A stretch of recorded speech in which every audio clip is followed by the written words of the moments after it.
Steve Clarke has announced his 26-man squad for World Cup, and there's a couple of surprises in there, so there's plenty to go talking about, so let's get stuck in. This is the No Scotland No Party podcast, supported by Ball Bags, official boxes of the men's national team. And if you'd like to win yourself a £20 ball bag voucher, all you need to do is engage with us on our socials, and we'll be picking someone at random before the Haiti game for the £20 voucher. Right, let's go. We know we ain't no football experts, but we all feel the same about the beautiful game. The game. No Scotland, no party. Podcast for the Tartan Army.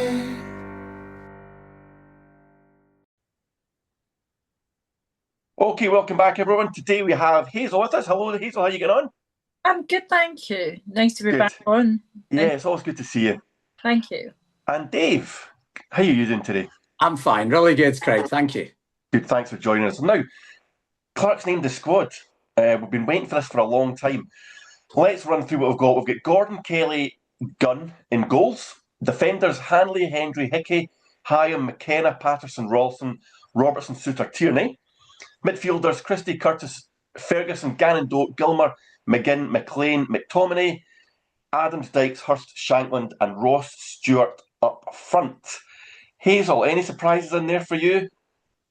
Well, it's always nice to get a Stewart in the World Cup for the first time ever. I'm very excited about that someday running about. But yes, a huge surprise for me in terms of Findlay Curtis. I haven't seen him play that much, but really excited by Ross Stewart because, you know, I've been watching him play for Southampton, and he seems to be a bit of a goal machine. He's 6'2".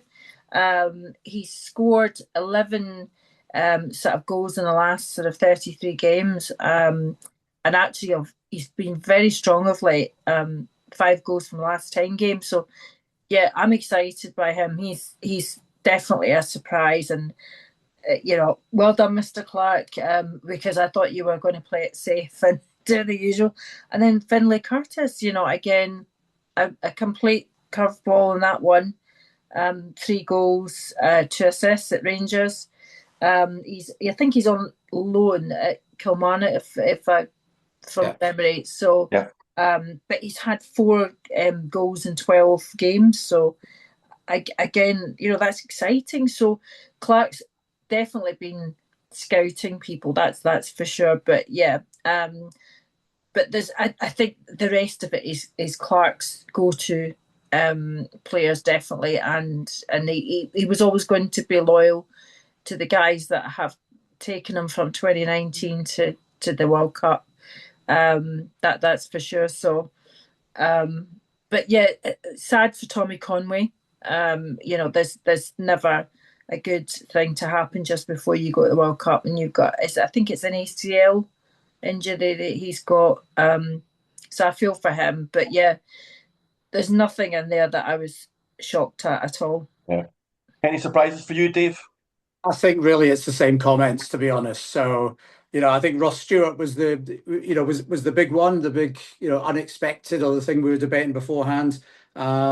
And I think, again, just like Hazel said, I think Tommy Conway's injury opened that up. You know, to be honest, if Conway hadn't got injured, I suspect Clarke would have stuck with Conway because he's featured more, you know, than Ross Stewart has. Findlay Curtis, I actually wasn't as surprised as Hazel. Is because, and that's about the only thing I'd, you know, disagree on, if you like, is that I thought Findlay Curtis would be in because we're so short of wide players. And it's the thing I was saying before about, you know, to me, we're really dependent on Ben Gannon Doak to keep fit and also to actually perform well and turn it on in the games, because, you know, without him, we end up being very narrow, I think. And, you know, as I've said a couple of times, you know, I worry about our lack of width, lack of pace up front, and just, you know, general lack of creativity. How do we unlock a really difficult defence? And I think Findlay Curtis gives us, you know, at least something different. He gives us a chance. I don't think he's going to start, by the way, but I think he's the kind of player you can bring on with whatever amount of time left, hopefully not in the 93rd minute, but, you know, bring him on with a decent amount of time and give him a chance to actually unlock a defence if we have to do that.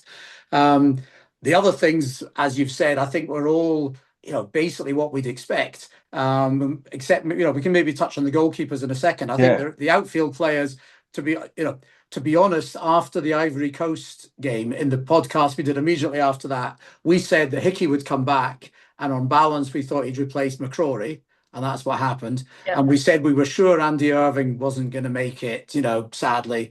And we also said Lennon Miller was vulnerable in the squad because he was one of the very few. I think there was only 3 players who'd been in the squad and didn't get any minutes at all. I might be wrong, but it was very, very few players, right? And Lennon Miller was one. So honestly, I wasn't surprised. I think the keepers, again, I'm not surprised that Craig Gordon's come back because Clarke likes him. I was kind of smiling when I saw it though, because I remembered, I don't think Hazel was on the podcast back then, but more than a year ago, I was saying that I couldn't see Craig Gordon making it to the World Cup, given his age and everything.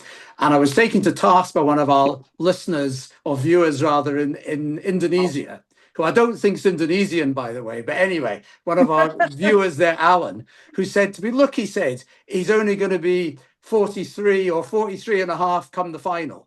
And Alan's been proved right. There he is. He's in the squad. So, I'm not surprised that he's there. You mentioned the Ivory Coast game there, Dave, and we thought Lennon Miller wasn't going to be in because he didn't get any minutes. On the flip side of that, I didn't think Kelly was going to get in because of the minutes he did get. Because because of that goal he let in, and I thought he's just shown himself up. He's not international class. I thought Scott Bain's getting the minutes at club level. He's a really good season. Surely Scott Bain's going to be the guy that's coming in. I don't know if it's the niggle he's got just now, why he's not in, but I was actually shocked when I saw that Kelly got in there ahead of Bain. Bain is injured. That's why. Yeah. But did you? So I agree. But also, I don't know if you saw Steve Clarke's press conference at lunchtime. But no. But so he was asked about this, and Clarke said, well, he's a really good third keeper to have in the team, in the squad. So he emphasised third. And he really said he fits in very well. He's a really good person to have around the camp, etc. So effectively, he was saying he's one of us, right? And he adds to the atmosphere and all the rest. I don't think Clarke's planning to play him. And he also made a comment which was something like, if a keeper gets injured, I think this was more about Craig Gordon, but he was saying we can always bring in another keeper if we need to. The rules allow that.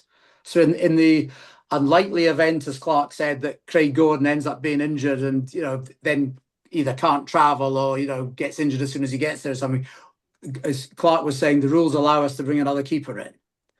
But you know what, Dave? I bet you wasn't expecting Kieran Slicker to come on that day when he was third choice keeper. No, I was just got to get best keepers in the squad. You were talking about that there, that was replaying in my head. I was like, oh my goodness, Iceland. Oh no, but Angus Gunn is there. So,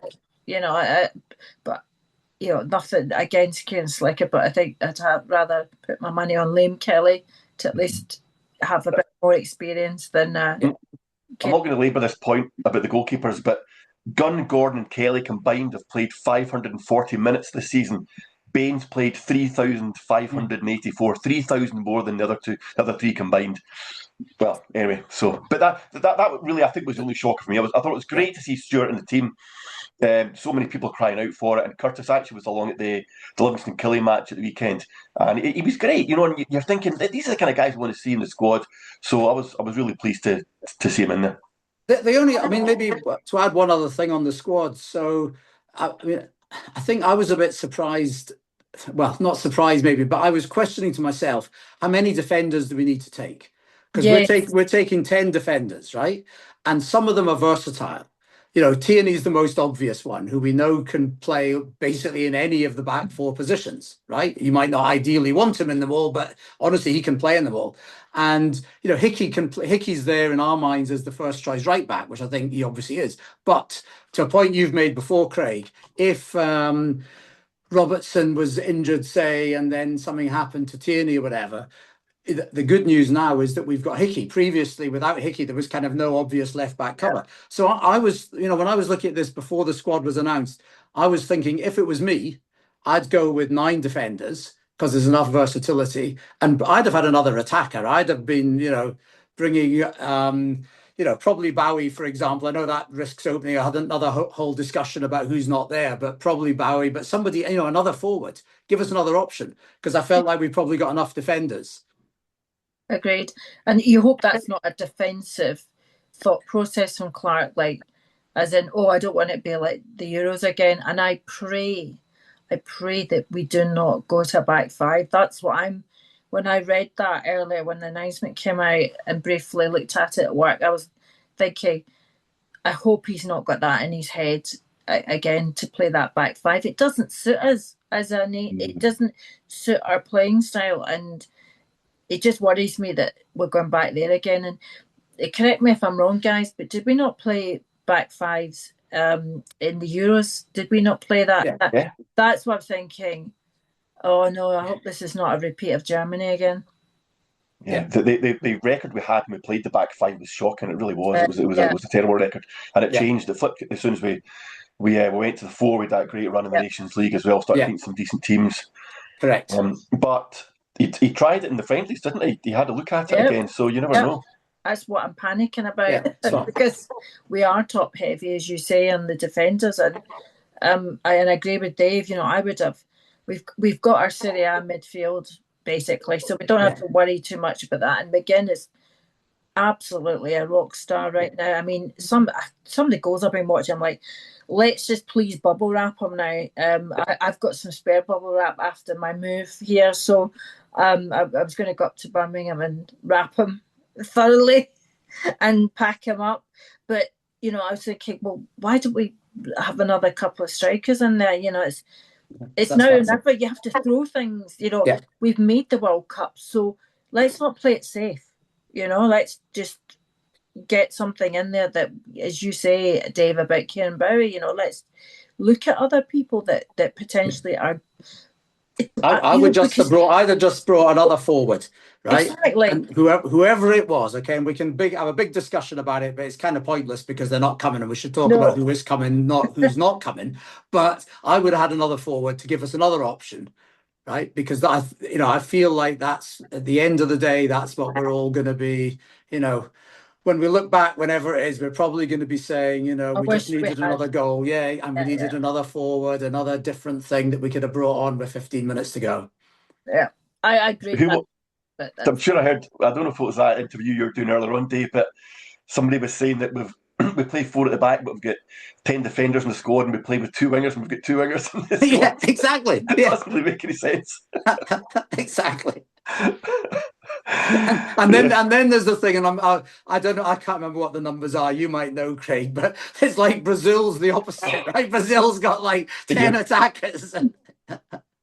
It's crazy. They've got 5 people listed as midfielders and 1 right back in the squad.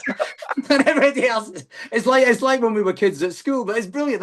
That's actually why historically we've loved Brazil, right? Going way back. Anyway, that's another story. Yeah. But just actually, it probably could go on to the Brazil team, because I had a look at their ages, and this isn't. I mean, there's one way of looking at it saying it's an experienced team, but it's also quite an aging team. Yeah. And there's a lot of guys in there over their 30s, and if you take the strikers out of it and look at the goalies, defenders, midfielders, the average age is over 30 years old. Yeah. And the good thing is, they've not really been that good at tournaments recently. So I doubt they're coming to their peak now.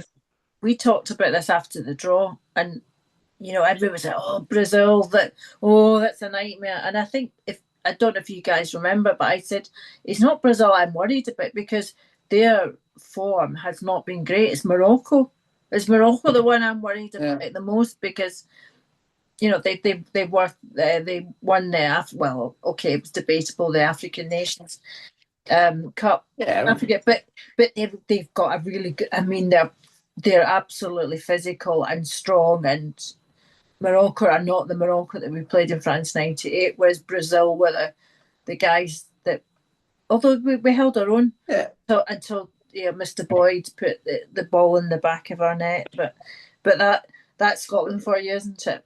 But I mean, the thing with Brazil is, they've got Vinicius Junior and Rapinha, right? And Rapinha is the one I fear the most. I mean, and those two. So it's one of these stupid things where we can sit here and say, well, apart from them, but the problem is they've got them, right? And and so they on their own can destroy any team basically on their day.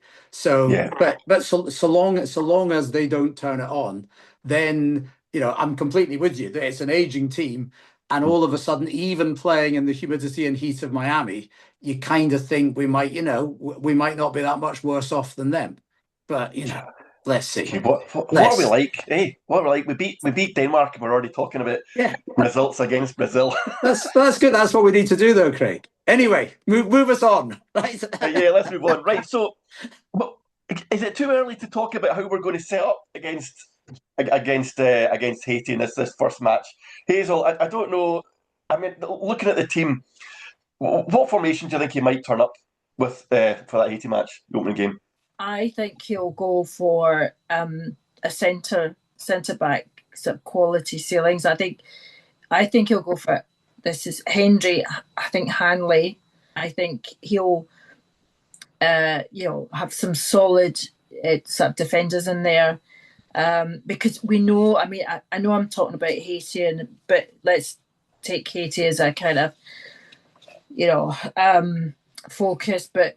We kind of slip up in these smaller teams, so I don't think we can be saying, "Oh, we're going to play a back three and we'll win it." So I think that for me, for everything else, I think that sort of midfield. I mean, I think he's going to play McTominay, McGinn, Gilmore, and Ferguson. I think that seems to work for us, and I don't think that. I think that formation in the midfield is still going to remain within each of the teams. So I just think that's what he's going to focus on. Whether it brings on Christie as a kind of substitute or Ben Gannon Doak. Again, it's how these kind of games play out. I say, but I think he'll go 4-4, 4-4-2. And I think he'll bring on. But Haiti, I don't think we need the likes of. Sorry, I forgot his name. This is terrible. Sorry, it's been a really long day. Don't worry, Hazel. Let me jump in and you come back, okay? Yeah. So forget about the defenders for a minute, okay? If it's 4-4-2, then start at the front. So then I'd say so to me, you'd look at Shankland with probably Adams. Okay, so I know that maybe Clarke's more likely to start with Adams and Dykes because he's done that before, and we know that was successful in the away game in Copenhagen. Right, that was really good. Right, but I'd say for scoring goals, probably you start with Shankland and Adams up front if you do 4-4-2, and then the 4, which I think is where you were struggling a wee bit there, Hazel, and thinking about it. So the 4 obviously is McGinn and McTominay, of course, right? And then your question, I think, is do you start Gannon Doak for the creativity and the crosses, or do you hold him back? So that's one question. And if you hold him back, then I agree with you. It's probably Ferguson and Gilmer as the other 2, right? You might say against Haiti that you can afford to have only one of those 2, and then. It probably depends a bit more. Do you want somebody who's better at winning the ball, which I'd say was Ferguson, or do you want somebody who's a bit better with the ball, which is Gilmer, right? So I'd say that's the thing. If he goes with 4-2-3-1, okay, which is what we've played most games in the past, then probably the 4. Then I'd start with Shankland, but I don't know. He normally starts with Adams. And then the midfield becomes much easier because then you say, right, it's going to be Gilmer and Ferguson as the 2. And then the 3 are, of course, McTominay and McGinn. And I'd say Gannon Doak, right? And then you've got Findlay Curtis to come on as the wild card. Christie is somebody who can play anywhere, of course, has been almost anywhere within that midfield, right? And you've also got Kenny McLean to bring on if you need a goal up from the halfway line. Yeah. I think the 4-2-3-1 does kind of pick itself, doesn't it? Yeah. See, I think it really does. He's played it so often, and the only question mark would maybe be the centre back pairing with someone else. Somebody pointed out to me that we'd gone about 10 or 12 games in a row without the same centre backs playing together, and I couldn't believe it until I checked it out myself. But that would be the only question mark. But I think that if he does go the 4-4-2, it then does. You don't know who's going to go with up front. I would think if he was going to go 4-4-2, he would go Dykes and Adams much to everyone's annoyance, we wouldn't put Shankland up there to start. Well, but yeah, I think he will save the likes of Shankland, etc., for the bigger games. That's Shankland's had a very, very long season, and I think he will want to save those players' legs. And I think I would, if it were me, I'd be like, Shankland would be the guy that I would be bearing out against Morocco and Brazil. But no, I mean, I hear it, Hazel. It sounds good. The only thing is, the Haiti game's huge. Yeah. Yes, we've got to win it. We have to win. If we win it, we're in.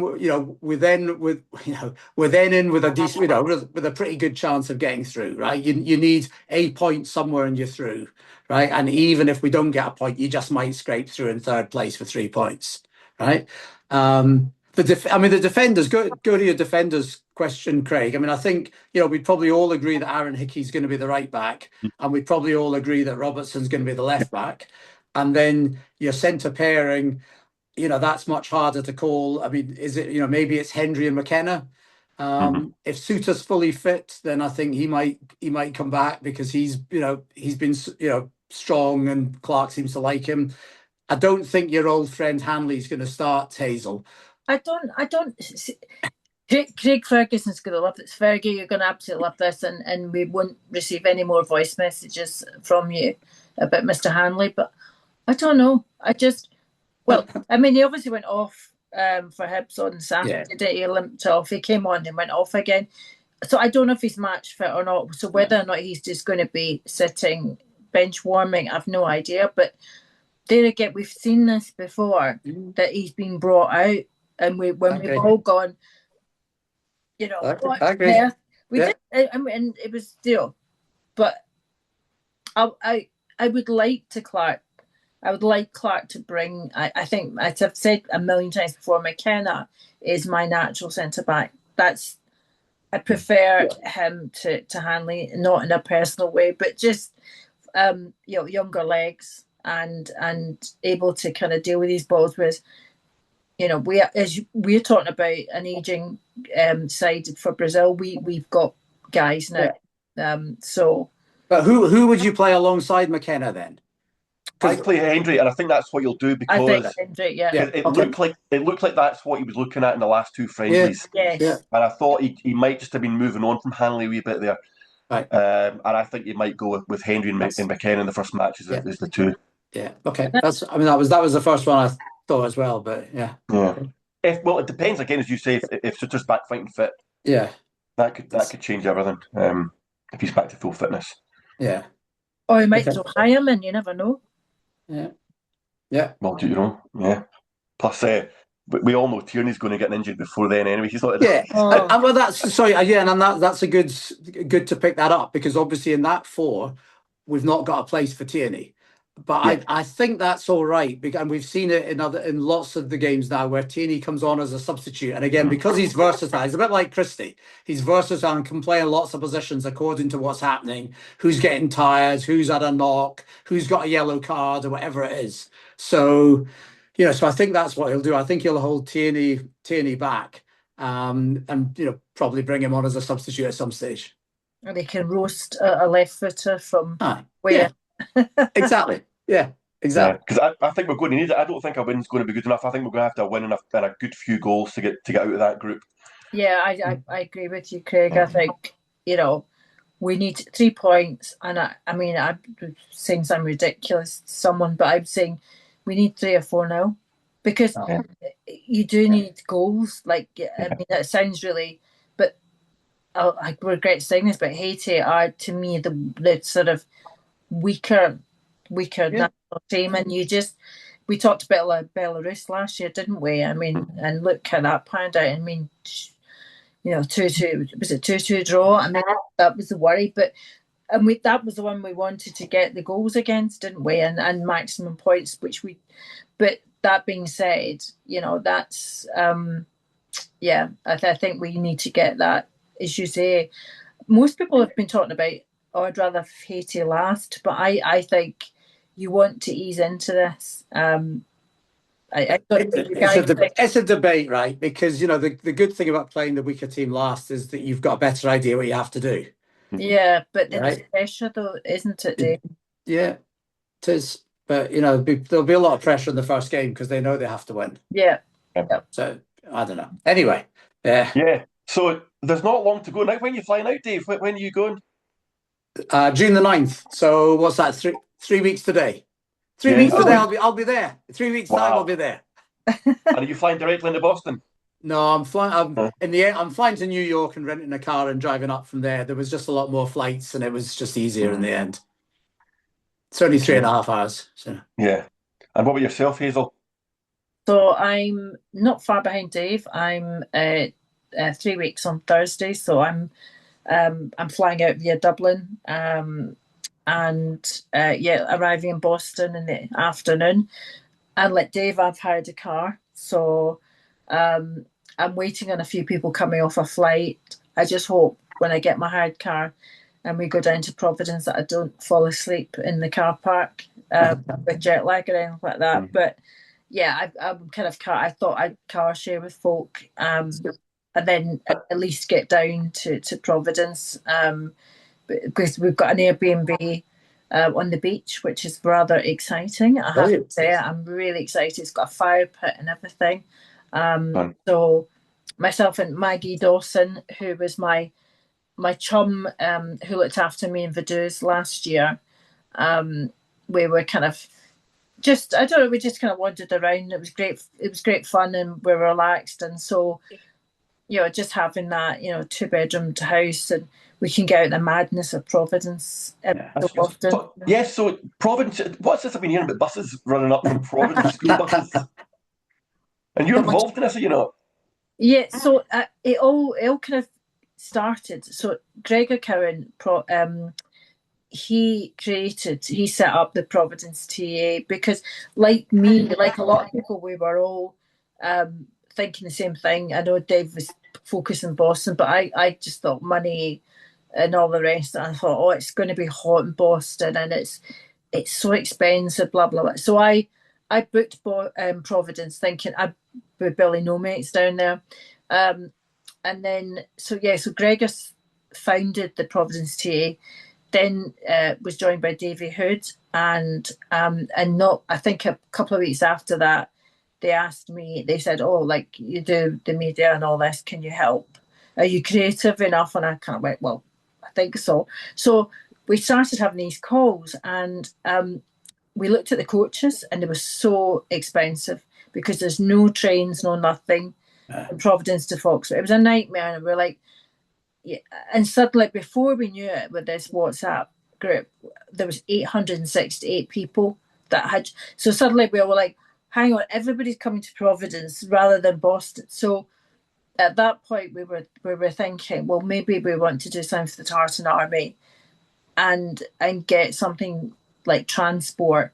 So we were working with the Providence tourism and you know, some representatives from the police, etc., trying to get something. And of course, I don't know, it was during a conversation, I made a joke to Davy, and we were all laughing.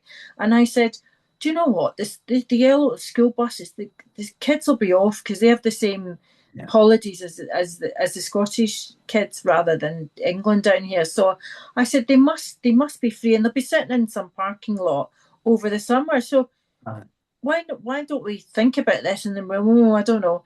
And suddenly it snowballed, and we were like, right, okay. We went out to the group chat, and at that point we had, at this point, 2,000 people on the group chat, and we said, look, if you fancy transport, look, we think we can get a cheap option with First, I think it's called First Bus, and we can get yellow school buses. And we had folk going, that's not going to be comfortable, and plastic seats, and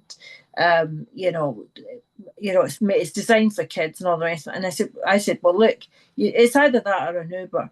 So what do you want to? So finally, people said, yeah, I'm up for it. That'd be great. And I said, how iconic would that be? During a World Cup, you were not going to forget that. So it just ramped up. So we've got we've got 21 buses going to the Haiti game and 20 buses going to the Morocco game, all Right. holding 50 people. So Hey. it's going to be mental. We've got we're organising a Piper's parade. So this is the Rhode Island Highlanders as well as our own. So we're kind of copying what we did in Cologne. And we're also having a Tartan Army party night, which is being held in the biggest park. It's called the 195. So it holds like 5,000-6,000 people, which is rather worrying. But so there's a local gentleman who's brewing. So it's called the Owl Brewery, and he has created a beer for the Tartan Army specially. So Sounds good. That's really good. Yeah, so we're very excited. We've got singers, we've got I'm doing DJing. I don't know how I managed to get sucked into that, but there you go. Save money and all the rest of it. And then we've got the Providence Children's Charity. We've actually raised $10,000 for them. So we still have T-shirts and contributions from the seats from the buses. So it's been a lot of hard work. We're still not quite there yet, but we're almost there. We're just mate, the charity work's brilliant. I will never forget when I arrived in Moldova in the hotel. Sorry, it was Macedonia, and the guy came from behind the reception desk and fell to his knees and started crying. And he said, "Thank you so much for what you're doing for these kids. The amount of money you've donated to them has made such a big difference." And I was "Oh my God, mate, I think I was given a $5 a month or something." So I was like, geez, it's the least we can do. But the guy, it made such a big deal to these people. It really did. Yeah, that was a kind of special moment. So, Dave, what about you? How were you getting to the game? So I'm staying in Quincy, which is just south of Boston, actually. But on the train line, it's like 15 minutes in and out of Boston. And I decided when I was looking at hotels, that seemed a decent compromise in terms of, price and reasonable hotel and also convenience and everything. At the moment, unless we come up with another plan, at the moment we're going to drive. We're going to share the driving to the different games and things. I've booked a car parking space, which is not one of the official ones at all. No. It's one of the hotels which is doing deals. Everybody's talking about $150 and stuff to park. Yeah. So this is $37.50 to park, right, for the game, and that's from 4 hours before and tailgate if you want. Tailgating, Dave. Well, I don't know. I don't have to say that until 4. I don't know if it's 2 hours or 4 hours after. It doesn't matter anyway. But it seems it's about a mile and a bit south of the stadium, so the opposite direction from Boston, and supposedly the traffic will not be that bad. And it's a small hotel parking lot, so you can't get blocked by a lot of other people trying to get out because there just won't be that many cars. Right, it's just but we'll see. So that's what we're doing for getting to the game. Otherwise, though, I feel like we've been a bit slow in making all of the social plans for Boston compared to what Hazel's done for Providence. So we need to get on a bit. At the moment, we're just thinking about doing some of the tourist stuff, seeing lots of different things, but also going to various bars and restaurants, watch some of the other games. But we've not got concrete plans yet in the way that Hazel has, to be honest. I mean, there's 8 of us on the committee. I mean, I can't take credit. These guys, everybody's put their weight, but like I'm kind of thinking I might be so tired that I just want to sleep, or I'm thinking about Cape Cod, Newport. Yeah. Just I've hired a car, so I might as well get out and about. That depends on how much consumption the night before is taken. So that's the same for me, exactly the same. Well, my plan is to watch it in the house with the wee man. But I'm telling you now, there's no way he's going to be awake at 2 o'clock in the morning. Absolutely no way. I'll be watching my own. So we'll FaceTime you in from the stadium. Oh yeah, I might do that actually. That'll be good. You'll never hear us, but soak up the atmosphere with you.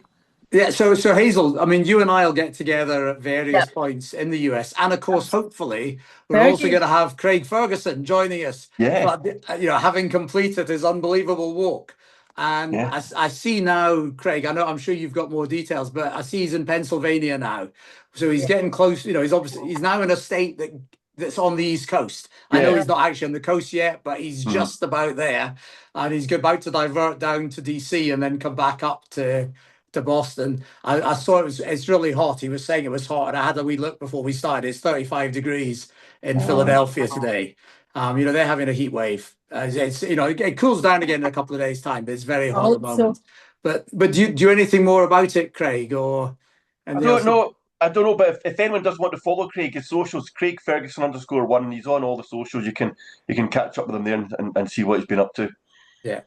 But it does seem like he's going to do it. He's going to get there, and he's going to be there in time for the first game. That is one thing we're all going to do in Boston, is all go and see him at the finish line, wherever that is, and then we'll all get together when we can. He's going through Boston, so anyone in Providence, anyone that's going. So I think I might just miss him by a day, but anyone that's in Providence, please go and find him, because I think, and I said this to him last week, he'll probably cry when he sees starting to see the Tartan Army. I think that'll be like, he's been on his own, so to speak, walking, and when you see your own folk, I think that he'll just kind of bawl his eyes out, and I can't wait to give him a massive cuddle. I'm so proud of him, guys. That's an amazing thing. That's amazing. That's brilliant. Yeah. Okay. Right, so let's get this wrapped up, and we'll be back before the Bolivia game. Yeah.